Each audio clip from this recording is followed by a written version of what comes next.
প্রত্যেকটি বারো ছিল আমার রাজনৈতিক ঘাঁটি, কিন্তু এই এলাকার থেকে আমি লালন পালন করছি।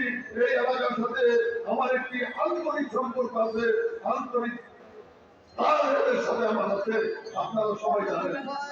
এই টাঙ্গাইলে রাজনীতি করতে গিয়ে আমি টাঙ্গাইলে থাকা অবস্থায় এমপি হয়েছিলাম। 1972 সাল থেকে আমি ওকালতি করি। প্রিয় বন্ধুগণ, আমি দেখেছি যে দেশ স্বাধীন হওয়ার পরে এই টাঙ্গাইলে কত হিন্দু মানুষের বাড়ি ছিল। কথাটি বলতে চাই একটি কারণে, আজকে ইন্ডিয়ান মিডিয়া আমার বিরুদ্ধে অপপ্রচার চালায়, আপনার দিল্লি সিএনএন আমার বিরুদ্ধে অপপ্রচার চালায়।